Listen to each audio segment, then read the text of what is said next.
अम्बरीश हुए। बोले अम्बरीश महाराज की जय।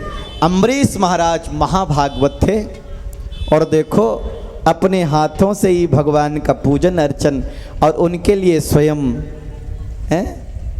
गेहूं अपने हाथों से पीसते थे और उसकी रोटी बनाते थे, भगवान को भोग लगाते थे। एक बार भगवान प्रकट हो गए और अम्बरीश महाराज को पंखा झलने लगे। भगवान गोविंद के परम भक्त थे अम्बरीश महाराज। पीछे देखा तो भगवान पंखा झल रहे। सम्राट अम्बरीश ने कहा, अरे प्रभु आप मेरे लिए पंखा झल रहे? भगवान ने कहा, इतना बड़ा सम्राट होकर के मेरे लिए अपने हाथों से गेहूं पीसता है, आटा बनाता, भोग के लिए भगवान को भोग लगाता है, मुझे भोग लगाता, क्या मैं तुझे पंखा भी नहीं झल सकता? और भगवान प्रसन्न होकर के अम्बरीश महाराज को अपना सुदर्शन चक्र दे दिया। कहा, हे अम्बरीश महाराज आज से यह मेरा सुदर्शन चक्र तुम्हारी सुरक्षा में रहेगा। एक बार वो एकादशी का व्रत करते थे, कहते थे नास्ति गंगा समः तीर्थ, गंगा के समान कोई तीर्थ नहीं, केशव के समान कोई देवता नहीं, एकादशी के समान कोई व्रत नहीं और गायत्री मंत्र के समान कोई जप नहीं, भूतो न भविष्यति, न हुआ है न होगा। व्रतों में एकादशी का व्रत महान व्रत है, हो सके तो सबको करना चाहिए। अब एकादशी का उद्यापन कर रहे थे।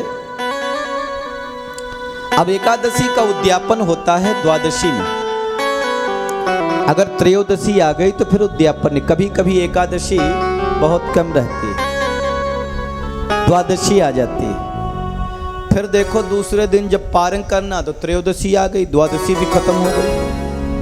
तो त्रयोदशी में पारण नहीं किया जाता, द्वादशी में ही किया जाता है। अब कुछ समय तक द्वादशी थी, फिर त्रयोदशी आ रही थी। इधर दुर्वासा ऋषि आ गए, उनको निमंत्रण कर दिया, नहाने गए, टाइम लग गया, क्या करें, तिथि तो त्रयोदशी आ रही। तो देखो अम्बरीश महाराज को आचार्यों ने कहा भगवान का चरणामृत लेकर के और अपना उपवास तोड़ दीजिए। चरणामृत लेके तोड़ दिया। दुर्वासा ऋषि आए, उनने सोचा इसने मेरा अपमान कर दिया, मुझे भोजन पर बुलाया उससे पहले ही खा लिया। तो अपनी जटा पटकी और एक कृत्या प्रकट हो गई। अब कहा जाओ अम्बरीश को जला करके राख कर दो। लेकिन अम्बरीश महाराज की सुरक्षा में भगवान का सुदर्शन चक्र था, कृत्या को जलाकर खाक कर दिया और सुदर्शन चक्र दुर्वासा ऋषि के पीछे लग गया। दुर्वासा ऋषि तीनों लोकों में घूम के आगे कहीं सहारा नहीं मिला। अंत में अम्बरीश महाराज के सामने हाथ जोड़ करके खड़े हुए। तब अम्बरीश महाराज के कहने पर सुदर्शन चक्र शांत हुआ और दुर्वासा ऋषि का पूजन किया। तब तक देखिए 1 वर्ष बीत गए थे। ऐसे थे महाराज अम्बरीश। बोले अम्बरीश महाराज के जय। आइए उसी वंश में देखो, सूर्य वंश में आगे चल करके महाराज शगर हुए। शगर के पुत्र हुए अंशुमान। देखो सगर के असमंजस, असमंजस से अंशुमान, अंशुमान के पुत्र हुए दिलीप, दिलीप से हुए भगीरथ, जिन्होंने गंगा जी को इस धरती पर लाया। ये कथा बड़ी विस्तार है, समय संक्षिप्त है। अभी राम जी का प्राकट्य होना है और हमारे कन्हैया जी को आना है, इसे हम लोग संक्षिप्त में आगे चल रहे हैं। तो देखिए भगीरथ जी ने घोर तप किया और गंगा जी को इस धरती पर लाए। बोले गंगा मैया की जय। गंगा मैया का नाम लेने से ही कल्याण हो जाता है। कहते हैं उसी वंश में आगे चल करके हुए खड़वांग, जिनसे हुए दीर्घबाहु और उनके हुए रघु, रघु के पुत्र हुए अज और अज से हुए महाराज दशरथ। और महाराज दशरथ चक्रवर्ती नरेश महाराज दशरथ, जिनकी चतुरांगनी सेना, जो अयोध्या के केवल राजा नहीं हैं, सम्राट हैं। राजा उसे कहते हैं जो एक राज्य का होता है, सम्राट जिसके अंदर कई राज्य आते हैं। सम्राट दशरथ के 3 रानियां हैं, कौसल्या, सुमित्रा और कैकेयी। एक दिन महाराज दशरथ की उनके मंत्री गण और सलाहकार बड़ाई कर रहे थे। और जब महाराज दशरथ की कोई बड़ाई करता ना तो महाराज दशरथ अपना चेहरा देखते थे, दर्पण से चेहरा देखते थे। एक बात कहूं आपसे, आपकी भी कोई अगर बड़ाई करे ना तो अपने आप को देख लो, मेरी बड़ाई कर रहा मैं उस काबिल हूं भी कि नहीं, कहीं चम्मचगिरी तो नहीं कर रहा है, ये झूठे ही हमें बताने के लिए तो नहीं कर रहा है। तो महाराज दशरथ देखते थे मेरी बड़ाई कर रहे हैं, मैं इस योग्य हूं भी कि नहीं। अचानक देखा कि कान के ऊपर के बाल सफेद हो गए। महाराज दशरथ ने कहा ओहो, अब तो मेरा चौथापन आ गया, अब तो मुझे बन जाने का समय आ गया, और अभी तक तो मेरे एक भी संतान नहीं है। आखिरकार इस अयोध्या का राजा कौन होगा, मेरे बाद इस अयोध्या को चलाने वाला कौन होगा। एक समय भूपति मन माही, एक समय भूपति मन माही, भई गलानी मोरे सुत नाही, भई गलानी मोरे सुत नाही।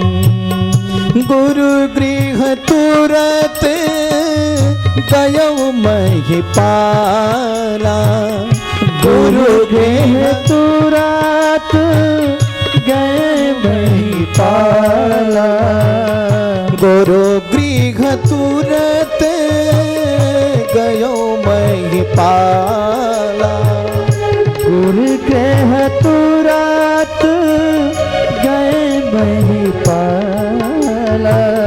चरण लागे कर विनय विशाला, चरण लागे कर विनय विशाला, निज दुख सुख सब पुरखी सुनायहु, निज दुख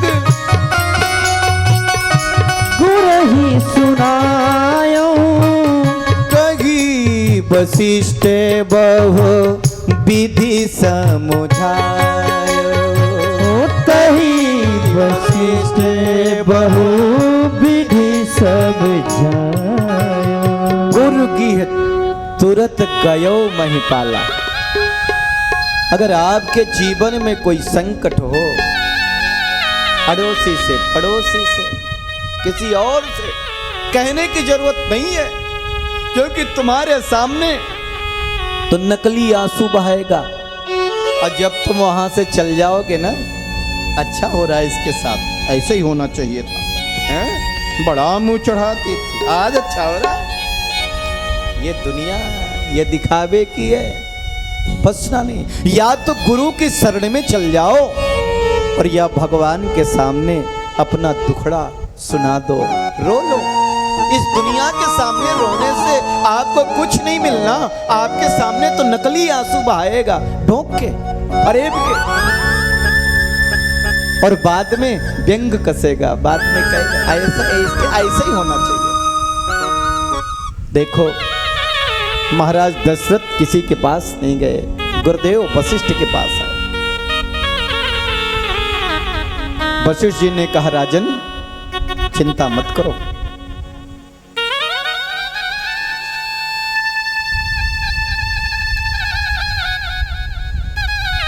मैंने अपने तप से देख लिया है, और इस सूर्य वंश में मैं गुरु इसलिए ही बना था कि एक दिन यहां साक्षात नारायण आएंगे। मुझे लगता है वो समय अब आ गया। हे राजन, आपके एक पुत्र नहीं, आपके 4 पुत्र होंगे। महाराज दशरथ ने कहा कैसे? बोले अप्रत्येष्ट यज्ञ करिए। तो गुरुदेव करा दीजिए। प्रत्येष्ट यज्ञ ना, मैं 100 पुत्रों का पिता हूं, अब मेरे अंदर वो तेज नहीं रहा। आज के समय में परम तेजस्वी ऋषि हैं सिंगी ऋषि, उनको बुलाइए, वो यज्ञ करवा दें तो आपके पुत्र अवश्य होंगे। सिंगे ही ऋषि ही वशिष्ठ बोलावा, सिंगे रे सही वशिष्ठ बुलावा, पुत्र काज शुभ यज्ञ करावा, पुत्र काज शुभ यज्ञ करावा, भक्ति सहित मुनि आहुति दीने, भक्ति सहित मुनि आहुति दीने, प्रगटे अग्नि चरु कर कीन्हे, प्रगटे अग्नि चरु कर लीने, जो वशिष्ठ कछु हृदय विचारे, सकल काज भांसी थी तुम्हारी। जो वशिष्ठ कछु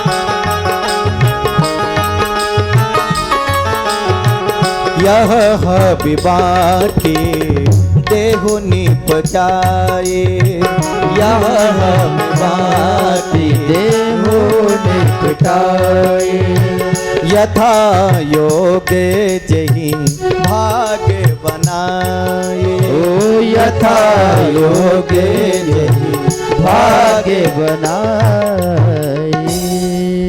यज्ञ नारायण भगवान चरु लेकर के प्रकट हो गए। जो कुछ भी वशिष्ठ जी ने विचार किया सारे कार्य सफल हो गए, सिद्ध हो गए।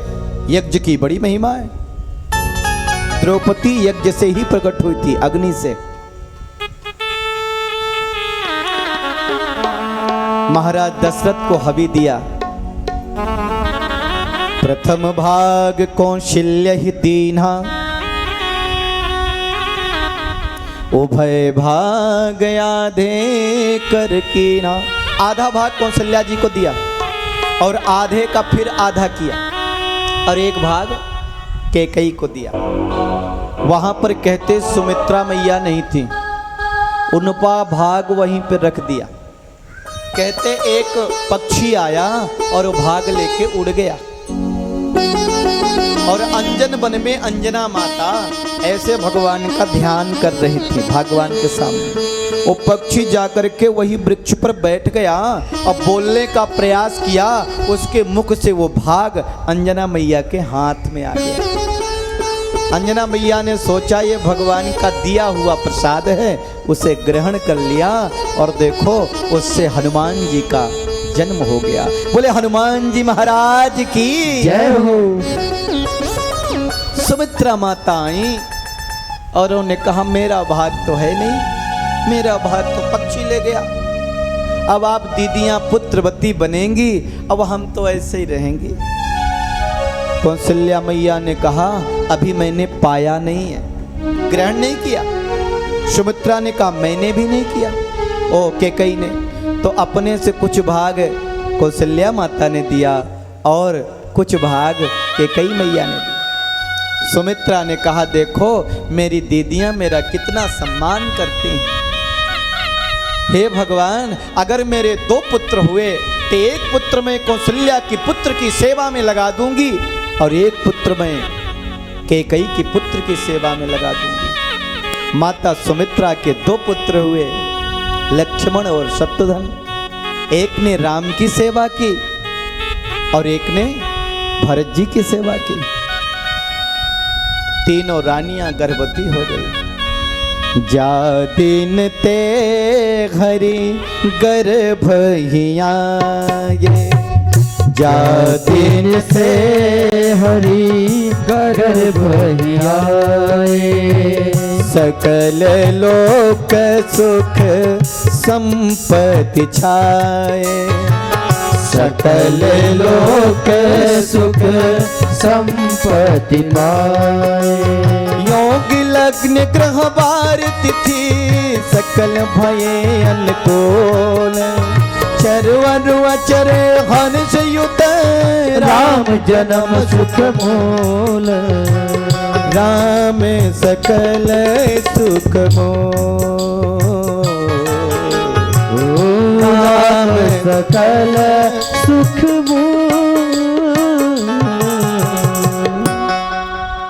ज्या दिन ते हरि गर्भ ही आए, उस दिन से अयोध्या में मानो सब कुछ अनायास ही आ गया। अब जहाँ स्वयं नारायण आए, लक्ष्मी मैया तो पहले पहुंच जाती हैं सब व्यवस्था बनाने के लिए। अरे प्रभु आ रहे हैं।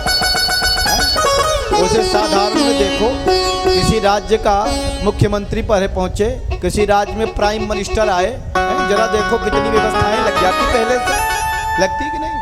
अरे वो तो जगत स्वामी, जगत नियंता है, अनंत कोट ब्रह्मांड का नायक है। अरे जब वो आने वाला है तो फिर उसकी व्यवस्था नहीं बनेगी क्या? दूत तो सब पहले ही पहुंच जाते हैं। अयोध्या में चारों तरफ खुशियां ही खुशियां हैं, चारों तरफ जल निर्मल हो गया, संपत्ति छा गई। तिथियां आई। प्रथमा तिथि ने कहा भगवान मैं प्रथम तिथि हूँ, आप मुझ पर बता लीजिए। भगवान ने कहा समय नहीं आया। द्वितीया ने कहा मैं भाई दूज से नाम पूजी जाती हूँ, मुझ पे बता लीजिए। भगवान ने कहा समय नहीं आया। तृतीया तिथि ने आई, उसने कहा भगवान मैं हरितालिका नाम से पूजी जाती हूँ, आप मुझ पर बता लीजिए। भगवान ने कहा समय नहीं आया। चतुर्थी आई, उसने कहा भगवान मैं गणेश चतुर्थी के नाम से पूजी जाती हूँ, आप मुझ पर बता लीजिए। भगवान ने कहा समय नहीं आया। पंचमी आई, उसने कहा भगवान मैं नाग पंचमी के नाम से पूजी जाती हूँ, आप मुझ पर बता लीजिए। भगवान ने कहा समय नहीं आया। षष्ठी आई, उसने कहा भगवान मैं सूर्य षष्ठी के नाम से पूजी जाती हूँ, आप मुझ पर बता लीजिए। भगवान ने कहा समय नहीं आया।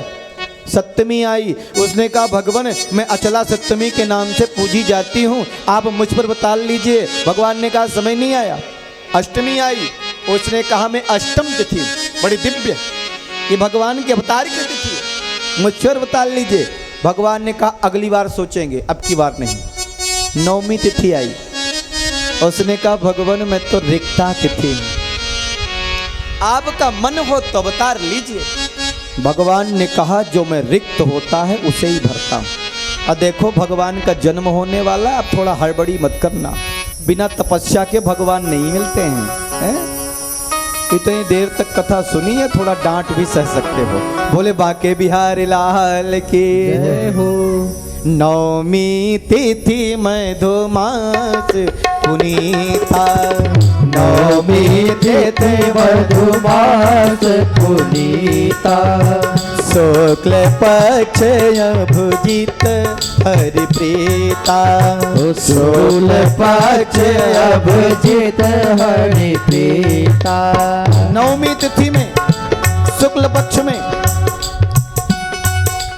देखो दिन के ठीक 12 बजे मधुमास महीने में हमारे राम जी प्रकट हो गए चतुर्भुज रूप में। ताली बजाओ, बोले चतुर्भुज भगवान की। प्रगट कृपाला दीन दयाला कौशल्या हितकारी, हर्षित महतारी मुनि मनहारी अद्भुत लोप निहारी। लोचन अभिरामा तन घन श्यामा निज आयुध भुजचारी, भूषण बनमाला नयन विशाला शोभा सिंधु करारी। कहीं तुई कर जोरी अस्तुत तोरी केहि विधि करो अनंता, माया गुण ज्ञानातीत यमाना वेद पुराण बन। करुणा सुख सागर सब गुण आकर, यही गावे सितु संता। सो मम हित लागी जन अनुरागी, भयो भय श्रीकंता। ब्रह्मांड निकाया निर्मत माया, रोम रोम प्रतिवेद कहे ममूर सो बासी। ये उपवासी सुनत धीर मत धीर न रहे, उपजा जब ज्ञाना प्रभु मुस्काना। चरित बहुविध कीन जय, कई कथा सुनाई मात बुझाए। जय प्रकार सुत प्रेम ले, माता पुन बोले सो मत डोले। तजहु तात यही रूपा, की जैसे सुलीलायत प्रिय सीलाया। सुख परम अनूपा, सुनि बचन सुजाना रोदन ठाना। होई बालक सुरभूत, रूपा। ये चरित जो गावै हरि पद पावै ते न परई भवकूपा। यह चरित जो गावई हरि पद पावई ते न परई भवकूपा। मृपधेन सुर संत हित लीन मनुज अवतार। हर निज इच्छा निर्मित तनु माया गुण गोपाल। यावर रामचंद्र की जय उमापति महादेव की जय। बोले श्रीमद् भागवत महापुराण की जय हो। भगवान चतुर्भुज रूप में प्रकट है। भगवान ने कहा मैया द्वार खोलो, लोग दर्शन के लिए खड़े। मैया ने कहा कैसे द्वार खोलूं? बोले आप मेरी माता, मैं आपका पुत्र, अब द्वार खोलो। कौशल्या मैया ने कहा इतना बड़ा कोई पुत्र होता क्या, 20 फुटा का है, वो भी 4-4 भुजा धारण किए। तो भगवान ने कथा सुनाई, कहा माता याद करो जब तुम थी शतरूपा और पिताजी थे मनु, और देखो जब मैं प्रकट हुआ घोर तप किया, तुमने वरदान मांगा आपके समान पुत्र चाहिए। मैंने कहा था एको अहम द्वितीयो नास्ति, मैं तो एक ही हूँ, मेरे जैसा दूसरा कोई और नहीं है, इसलिए मैं ही आपका पुत्र बन करके आऊँगा। मैया मैंने आपसे भी कहा था क्या कि आप मांग लो वरदान, तो आपने कहा था जब आप मेरे पुत्र बन करके आए तो मुझे पता चले कि आप ही मेरे पुत्र। तो देखिए मैं आपका पुत्र, आप मेरी माता। मैया ने कहा मैंने पुत्र बन करके आने के लिए कहा था, माँ बन करके आने, पिताजी बन करके आने के लिए नहीं कहा था। आप तो पिताजी बन के आए हो, जरा छोटे हो जाओ। भगवान से कहा 2 हाथ हटा दो, भगवान ने 2 हाथ हटा दिया, छोटे हो गए। भगवान ने कहा मैया अब तो द्वार खोलो। मैया ने कहा कपड़े उतारो। बोले मैया, बोले बच्चा जब पैदा होता तो नंगा पैदा होता है, पीताम्बरी पहन के नहीं होता, कपड़े उतारो। भगवान ने कपड़े भी हटा दिया। मैया अब तो द्वार खोलो। मैया ने कहा रो। भगवान ने कहा मुझे क्या कष्ट है कि रो? बोले बच्चे का जब जन्म होता है तो रोता है, तभी पता चलता है। तो सुन बचन सुजाना रोदन ठाना, हुई बालक सुर भूपा। यह चरित जो गावई हरि पद पावई, तेन परे भवकू। भगवान रोने लगे। सुनि शिश रुदन परम प्रिय बानी, सुनि शिश रुदन परम प्रिय बानी। सब ये चली आई सब रानी, सब ये चली आई सब रानी। जाकर नाम सुनत शुभ होई, हो जाकर नाम सुनत शुभ होई। मोरे गृह आबा प्रभु सोई, मोरे गृह आवा प्रभु सोई। जिनका नाम सुनने से ही शुभ हो जाता है, मंगल हो जाता है, आज जो मेरे घर पधारा। और भगवान जब रोने लगे तो दास दासियां सखियां रानियां सब दौड़ी दौड़ी आई। दौड़ी दौड़ी दासी निकली महल से, महाराज दशरथ के पास में गई और बोले महाराज बधाई हो बधाई हो बधाई। क्या है? बोले कौशल्या मैया ने सुंदर से लाला को जन्म दियो हो। आहा, कमल जैसी आंखें, बटुआ जैसे गाल है, आहा कितने सुंदर हैं, क्या कहें। महाराज दशरथ ने गले का हार निकाला और दासी को दे दिया। इतने में कैकेयी मैया के महल से दासी आई और बोले महाराज बधाई हो बधाई हो। क्या हुआ? बोले कैकेयी मैया ने सुंदर लाला को जन्म दिया। आहा, अब तो महाराज दशरथ फूले नहीं समाये, उसे भी उपहार दिया। थोड़ी देर में सुमित्रा मैया के महल से दासी आई, बोले महाराज बधाई हो बधाई हो। क्या, किस बात की? बोले सुमित्रा मैया ने दो दो लाला का जन्म हुआ। अब तो महाराज दशरथ के खुशी का ठिकाना नहीं। दशरथ पुत्री जन्म सुनी काना, दशरथ पुत्र जन्म सुनी काना, मानहु ब्रह्मानंद समाना, ओ मानव ब्रह्मानंद समाना। देखो कहते हैं दुख की अपेक्षा सुख का समय जल्दी बीतता है, सुख की अपेक्षा शांति का समय और जल्दी बीतता है, शांति की अपेक्षा आनंद का समय